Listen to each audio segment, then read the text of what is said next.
Hey guys, it's Sarah from She's Crafty and She Knows It, and I want to show you today how to do some really fun, colorful backgrounds for your calligraphy. So I'm talking about watercolor, tie-dye looking, even stained glass looking backgrounds that you could do calligraphy and hand lettering on top of. So instead of doing it always on the same old white paper every single time, we can have fun, colorful backgrounds using the Tombow dual brush pins and the Tombow water brush pins. So let's jump right in and get started.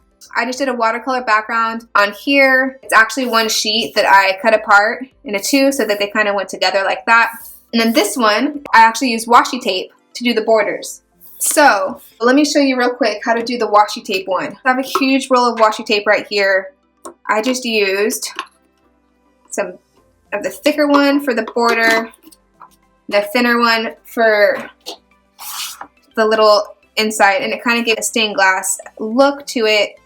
And so all you do, for time's sake, I'm going to do a smaller little section, and so put a border.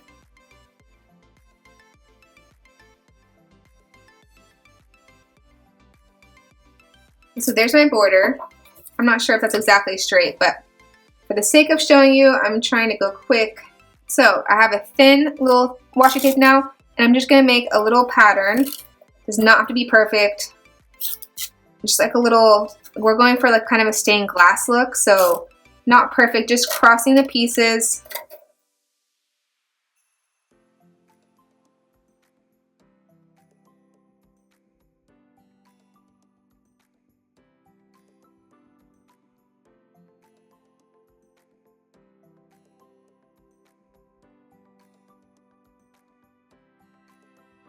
Just like that. Okay. Now all we're going to do is take the Tombow, I'm just using a Tombow dual brush pen, color in some spots with the colors of your choice.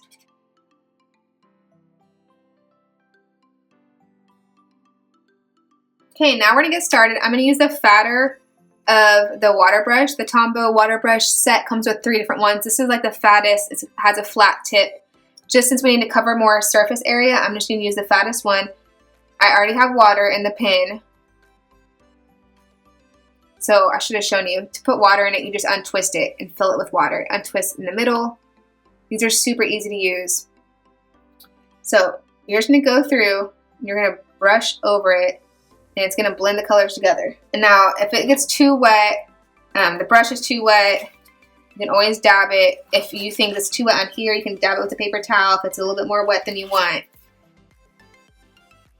Sometimes a bunch of water will kind of squirt out of the pen at one time, and it kind of gets a little bit crazy. So you're just kind of adding water, brushing it in. So I did the same thing for these ones up here. I did the same thing, except for I just didn't do the washi tape. So it didn't have the tape in it to divide sections, and I just did a bunch of different colors and just went crazy painting it. There's no right or wrong way to do it. Then you just let it dry. You can even blow dry it with a blow dryer. You can already tell how cool it's looking. If you see spots that are too light, you can go add a little bit more color to it.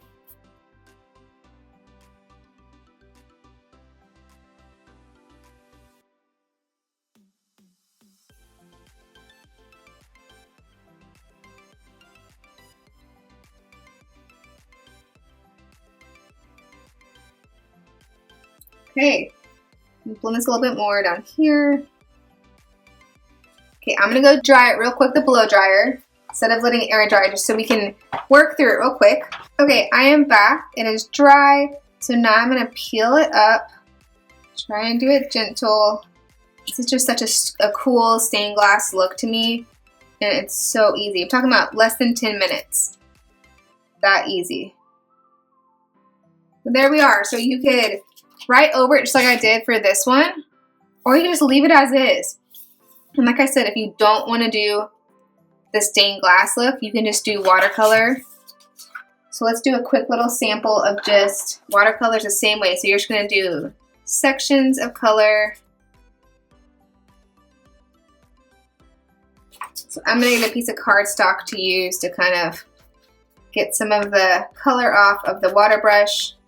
And then I'm just going to go for it. I'm just going to start spreading it. since this is all watercolor, we're doing it on the watercolor paper because this paper is thick and it can handle the amount of water the way that you're saturating the paper. Otherwise, the paper is really going to warp and look really goofy. So I'll link the different watercolor papers in the description below so that you get one of the right ones that won't look weird, like it's not going to look good on the mixed media paper or cardstock or anything.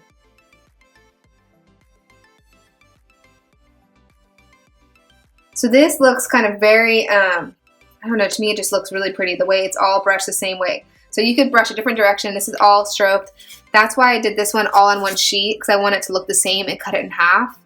So I just did a huge section. So you can see there's like a huge area of green. You can drop, like, if I were to really see if I can get some water to drop out of here. If you drop water like that and then kind of let it spread, it's going to make a different design on here than if you just, I brush straight lines and it kind of looks all one direction. If you do blobs, it's going to leave these, you know, these outlines where the water dries. It's going to make it look totally different. So just play around with it. There's a billion things you can do with it. If you're not used to watercoloring, this is a great way to kind of get into it because you really can't mess it up. You just have fun with it. So I just want to show you one more little thing when it comes to making a really cool colorful background, and that is using the blending palette. If you don't have the blending palette, you could use a plastic bag or something. So all you're going to do, get some different colors.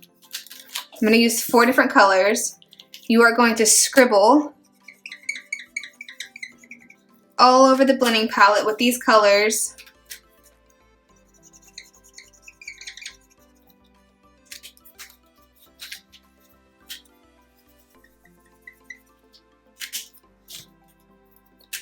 Just like this. And then I have a squirt bottle, a big squirt bottle. I'm just going to squirt it a little bit. You know what, I can already tell I need a little bit more. Okay, so now it's squirt, it's wet. So what I'm going to do is, you can put the paper on top of it, but I find it easier actually to flip this upside down onto the paper. 1, 2, 3, flip. And now you just smush it. You can kind of spread it to the edges like that, and now we're going to pick it up. Okay, we're going to do the same thing again. So I'm going to wipe it off. Paper towel. You can rinse it if you want to. I'm just going to do it one more time so that we have a little bit of a bigger surface area that has a really cool design.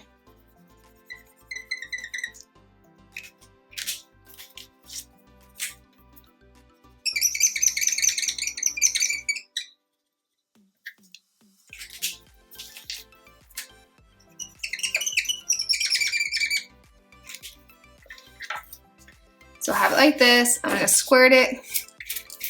And I'm going to flip it right here, upside down, right next to the other one. Smush it in.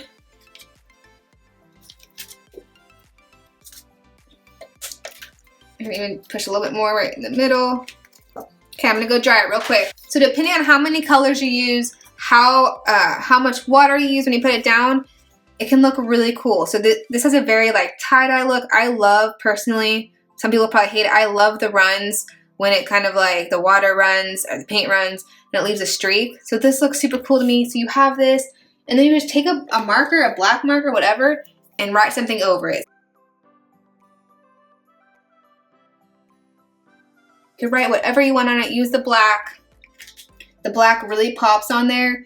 You can go back and you can add little accents like we talked about in the other video, where you do little dots and stuff to make it real fun and cute. And you can, when it comes to accents, there's no wrong way to do it. Do it however you want. You can add little dots everywhere. I just think using the watercolors to make fun little backgrounds and using the blending palette, just a really easy way to make something stand out, not so boring. So there we go. So here are a bunch of different ways to make some really cool watercolor looking backgrounds, almost tie-dye looking, to do lettering over. And so the one we did earlier, dried, remember how I added a bunch of big water drops afterwards? So instead of it looking more like this, or one of these, it has these big water spots. Some people are gonna hate how that looks. Personally, I think it's really cool. I like it when it has the water spots. It just adds more texture, more layers to it, and you're gonna letter over it anyways. So to me, I don't throw any of these away. When I do the watercolor backgrounds, I don't throw any of them away. You can't mess it up to me. They're all pretty, they're all colorful. So just take them, color over it. You could even use it as a really cool like mat for a picture if you wanted to do a whole background and tape a black and white picture or whatever, a family picture over it.